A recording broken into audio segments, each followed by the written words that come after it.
Hi friends, welcome to Tara's channel. இன்றைக்கி நம்ம பார்க்க போகிற ரெசிபி ரொம்ப ஹெல்த்தியாகவும் அதே நேரத்தில் ரொம்ப டேஸ்டியாகவும் இருக்க போகுது. ப்ரொக்கோலி சாப்பிட பிடிக்காதவங்க கூட ரொம்ப விரும்பி சாப்பிட்ற மாதிரி ஒரு சூப்பரான ரெசிபி தான் ப்ரொக்கோலி ஸ்டஃப்டு பராத்தா. இந்த ப்ரொக்கோலி ஸ்டஃப்டு பராத்தா பிரேக்ஃபாஸ்ட்டுக்கோ இல்லாட்டி லஞ்ச் பாக்ஸ்க்கு பேக் பண்ணி கொடுக்குறதுக்கு ரொம்ப சூப்பராக இருக்கும். வாங்க எப்படி செய்கிறதுன்னு பார்க்கலாம்.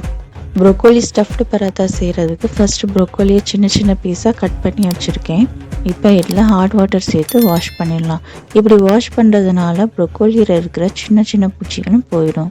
நல்லா வாஷ் பண்ணதுக்கப்புறமா இந்த மாதிரி நல்லா வடித்து வச்சுக்கோங்க. நான் ப்ரொக்கோலியை சாப் பண்ணுறதுக்காக சாப்பர் யூஸ் பண்ணியிருக்கேன். சாப்பர் இல்லைன்னா மிக்ஸி ஜாரில் போட்டு 1 அல்லது 2 பல்ஸ் மட்டும் கொடுத்தாலே போதும். இந்த அளவுக்கு நல்லா கிரேட் பண்ணி வச்சுக்கோங்க. நீங்கள் மிக்சியில் சேர்க்கும்போது பேஸ்ட் ஆகாமல் மட்டும் பார்த்துக்கோங்க. ஒரு கடாயில் 1/2 டேபிள் ஸ்பூன் எண்ணெய் சேர்த்துக்கிட்டேன்.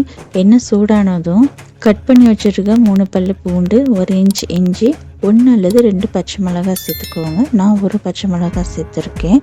இதை நல்லா ஃப்ரை பண்ணிக்கலாம். நல்லா ஃப்ரை ஆனதுக்கப்புறமா சாப் பண்ணி வச்சுருக்கிற ப்ரொக்கோலியை சேர்த்துட்டு தேவையான அளவு உப்பு, உங்கள் காரத்துக்கு ஏற்ற அளவு மிளகாய்த்தூள் சேர்த்து நல்லா வதக்கிக்கணும். ப்ரொக்கோலியில் இருக்கிற தண்ணியெல்லாம் ட்ரை ஆகிற வரைக்கும் நல்லா வதக்கிக்கணும். ப்ரொக்கோலி எல்லாமே நல்லா ட்ரை ஆகிடுச்சு. இந்த அளவுக்கு நல்லா வதக்கிக்கணும். கடைசியாக கட் பண்ணி வச்சுருக்க கொத்தமல்லி இலையை சேர்த்து நல்லா மிக்ஸ் பண்ணிவிட்டு ஸ்டவ் ஆஃப் பண்ணிடலாம். ப்ரொக்கோலி ஸ்டஃப்டு ரெடி ஆகிடுச்சு. நான் சப்பாத்தி மாவு ஏற்கனவே பிசைஞ்சு வச்சுருக்கேன். மாவு கையில் ஒட்டக்கூடாது, ரொம்ப ஹார்டாகவும் இருக்கக்கூடாது, மாவு சாஃப்டாக இருக்கணும். பரோட்டா மாவு சாஃப்டாக இருந்தால் தான் ஸ்டஃபிங் வைக்கிறதுக்கு ஈஸியாக இருக்கும். ஃபஸ்ட்டு ஒரு மாவு உருண்டை எடுத்துகிட்டு கோதுமை மாவோட டஸ்ட் பண்ணி கொஞ்சமாக தேய்ச்சிக்கலாம். இப்போ இதில் நம்ம செஞ்சு வச்சுருக்க ப்ரொக்கோலி ஸ்டஃப்டு வச்சிடலாம். சுற்றி இருக்க மாவை சேர்த்துடலாம். இந்த மாதிரி மாவை சேர்த்துக்கோங்க.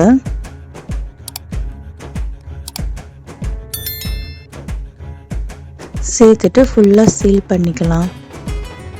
இப்போ இதை ரொம்ப ப்ரெஷர் போடாமல் தேய்ச்சிக்கலாம்.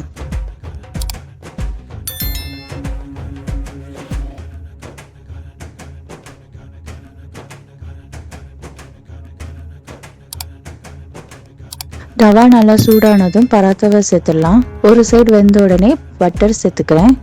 நெய் இல்லாட்டி எண்ணெய் கூட சேர்த்துக்கலாம். ஸ்டவ்வை மீடியம் ஃப்ளேமில் வச்சுக்கோங்க. 2 பக்கமும் நல்லா திருப்பி போட்டு வேக வச்சு எடுத்துக்கலாம். இப்போ இது ரெடி ஆகிடுச்சு. இதை பிளேட்டில் எடுத்து வச்சிடலாம்.